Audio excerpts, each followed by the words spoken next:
కృపాభరితుడైన యేసుప్రభుల వారి నా ప్రభా, మా ప్రియ పరలోకపు తండ్రి, నీ నామములో మా ప్రభా మమ్ములను రక్షించి ఉన్నతుల్నిగా చేశారు.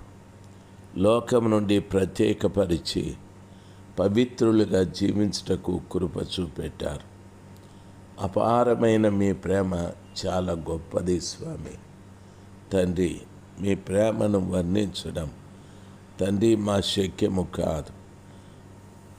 వాక్యం వింటున్నటువంటి బిడ్డల జీవితాలలో కూడా ఎన్నో గొప్ప కార్యాలు మీరు చేస్తూ వచ్చారు. 2024 సంవత్సరాన మీ అద్భుతమైనటువంటి కార్యాలు మీ బిడ్డలు చూడాలి ప్రభా. వారి కుటుంబాలలో అసాధ్యమైన ప్రతి కార్యాన్ని కూడా సుసాధ్యము చేయండి.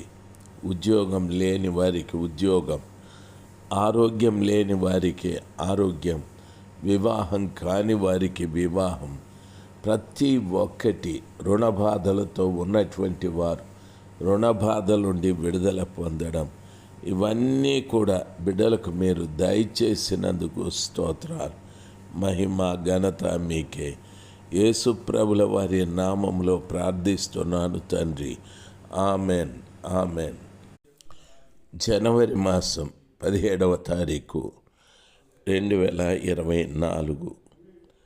రాజులు 2వ గ్రంథము 1వ అధ్యాయము 1వ వచన ప్రారంభము. అహాబు మరణమైన తరువాత మోయాబీయులు ఇశ్రాయేలు వారి మీద తిరుగుబడిరి. ప్రియులరా, మోయాబీయులు, అమ్మోనీయులు అనునటువంటి వారు లోతు కుమార్తెలకు కలిగిన సంతానం. మోయాబీయులు లోతు పెద్ద కుమార్తెకు పుట్టిన సంతానము వీరు. ప్రియులరా, గమనించాలి. ఈ రీతిగా ఒక అక్రమమైన సంతానమని చెప్పచ్చు. వాస్తవానికి ఆధ్యాత్మికంగా మనం ఆలోచన చేస్తే లోతు కుటుంబము ఒక సంఘమునకు సాదృశ్యమై ఉంది. ఆ సంఘము ప్రియులరా సొదొమ గొమొర్రాల మధ్యలో ఉంటుంది. వారి సమీపాన గుడారం వేసుకొని ఉంది. అబ్రహాము సహవాసాన్ని విడిచిపెట్టి ఆస్తి కోసం మందలు మేపుకోవటానికి ఆ సొదొమ ప్రక్కన వెళ్ళి గుడారం వేసుకుని నివాసము చేశారు. ఈ రోజున అబ్రహాము సహవాసము వదిలిపెట్టిన ప్రతి వారు కూడాను ఈ లోతు సంతానముతో సమానమే, లోతు కుటుంబంతో సమానము. అబ్రహాము దేవుడైన యెహోవాకు సాదృశ్యమై ఉన్నారు. యేసు ప్రభుల వారికి సాదృశ్యమై ఉన్నారు. ఈ రోజున ప్రభుతో సహవాసము వదిలిపెట్టి ప్రక్కకెళ్ళిన ప్రతి కుటుంబము కూడా, ప్రతి వ్యక్తి కూడా ఆ యొక్క సొదొమ గొమొర్రాల సమీపాన ఉన్నవారే. చాలామంది ఈ రోజున కుటుంబాలు కానీ, వ్యక్తులు కానీ, సంఘాలు కానీ దేవుని వదిలిపెట్టి ప్రక్కగా వెళ్ళి లోకంతో కలిసిపోయాయి. చూడండి, వారిలో ఉన్న లోకమంతా కూడా క్రిస్మస్ రోజున కనిపిస్తుంది. ఆ క్రిస్మస్ రోజున వారు తినడము, త్రాగడము, తలకు పోసుకోవడము, చాలా ఫ్యాషన్లతో బట్టలు ధరించడము, రకరకాలైనటువంటి కార్యక్రమాలు, చాలా ఆత్మీయ బలహీనత కలిగిన వారుగా మనకు కనిపిస్తూ ఉంటారు. దేవుని పిల్లలైన మీకు నా మనవి, వింటున్న దైవ జనాంగమ, ఒకవేళ ఆ కృపగల దేవుని వదిలిపెట్టి లోకం వైపు వెళ్ళిపోయావేమో. చాలా సంఘాలు ఈ రోజున లోకంతో బాగా పొత్తు కలిసి ఉన్నాయి. లోక సంబంధమైన కార్యాల మీద ధ్యాస కలిగి ఉన్నాయి. ప్రభు కార్యాల కంటే లోక కార్యాలే ఎక్కువ చేస్తూ ఉన్నాయి. ఈ రోజున కొన్ని సంఘాలలో బొట్టు, మెట్టు అనేటటువంటివి కూడా వారు సమర్థిస్తూ ఉన్నారు. నన్ను గమనించాలి. దాని అర్థం ఏమిటంటే కొబ్బరికాయ కొట్టచ్చని, బొట్టు పెట్టచ్చని, ఓ ప్రసాదాలు తినచ్చని, ఏవేవో విచిత్రమైన విషయాలు. కొన్ని సంఘాలు దేవుని విగ్రహాలు పెట్టి పూజలు కూడా చేసుకుంటున్నాయి. కొన్ని సంఘాలలో మనుషులే దేవుళ్ళైపోయారు. చూడండి, ప్రజలు ఎవరి కొరకు వెళ్తున్నారు అంటే ఒక్క మాట, పలానా రాజశేఖర్ సంఘానికి వెళ్తున్నాను అంటారు, పలానా ఇంకొకరు సంఘానికి వెళుతున్నాను అని అంటారు. అక్కడ వారి మీద ఉన్నటువంటి దృష్టి ప్రభు మీద లేదు. చాలామంది బిడ్డల పరిస్థితి ఆ రీతిగానే ఉంది. మనుష్య ఆరాధనలు ఎక్కువైపోయాయి. ఈ రోజున మనుషులంటే లేక సంస్థలంటే చాలా మక్కువ. చూడండి, నన్ను చెడుగా అనుకోకండి. చాలామందికి ఒక సంఘం అంటే దాని కొరకు ప్రాణం వదిలిపెడతారు. సంఘ వ్యవస్థాపకుడంటే ప్రాణం వదిలిపెడతారు. ఆ సంఘ వ్యవస్థాపకుని ఫోటో ఇంట్లో పెట్టుకుంటారు, బైబిల్లో పెట్టుకుంటారు.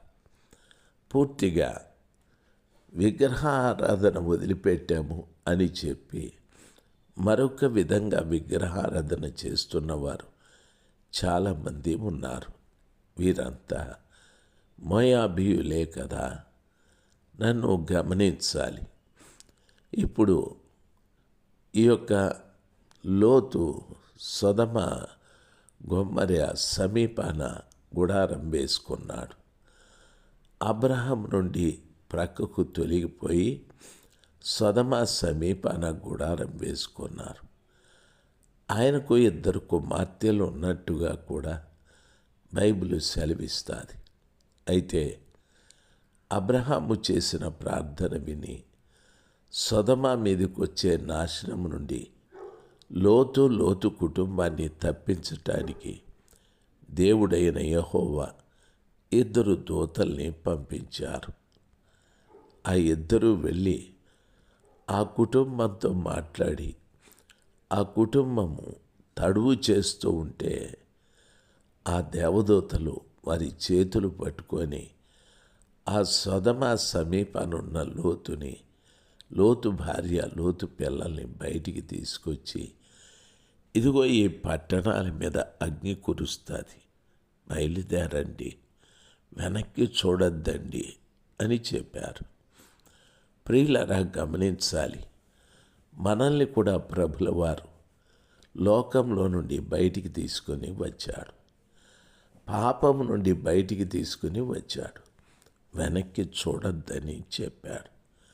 చాలామంది మళ్ళా వెనక్కి చూసి వారి ఆత్మీయ జీవితాల్ని పాడు చేసుకుంటూ ఉన్నారు. మనము వెనుక చూసే వారంగా కాదు, సర్వశక్తిమంతుడైన దేవుని పిల్లలంగా మనము ముందుకే చూడాలి. దేవుడు, నా యేసు ప్రభుల వారు మన కొరకు ప్రాణం పెట్టి లోకంలో నుండి మనల్ని ప్రత్యేకపరిచి, మీరు ప్రత్యేకింపబడిన వంశమై ఉన్నారు, రాజులైన యాజక సమూహమై ఉన్నారు, వెనక్కి చూడొద్దండి, మీ పాపాల కొరకు నేను ప్రాణం పెట్టేశాను, రక్తం కార్చాను, వెనక్కి చూడొద్దండి అని ప్రభుల వారు చాలా చక్కగా చెప్పారు. అయితే చాలామంది పరిగెడుతూ ఉన్నారు, కానీ ఆ దేవదూతలు చెప్పిన స్థలానికి వెళ్ళలేదు. ఆ దూరాన కనిపించే పర్వతంలోకి వెళ్ళండి, అక్కడ దేవుడు మిమ్మల్ని భద్రపరుస్తాడు అంటే, లేదు మేము అంత దూరం పరిగెత్తలేము, ఈ హాయికి వెళతాము అన్నారు. సొదొమ గొమొర్రాలకు సంబంధించిందే హాయి. అక్కడ కూడా అగ్ని కురుస్తుంది. వారు ఇంకా మిమ్మును బట్టి ఈ పట్టణం మీద అగ్ని కురిపించమని చెప్పి హాయికి వెళ్ళమని చెప్పారు. ఈ చరిత్ర మీకు తెలుసు. పరిగెడుతూ పరిగెడుతూ లోతు భార్య వెనక్కి తిరిగి చూశాది. అంటే లోతు అంటే నెమ్మది అని అర్థం.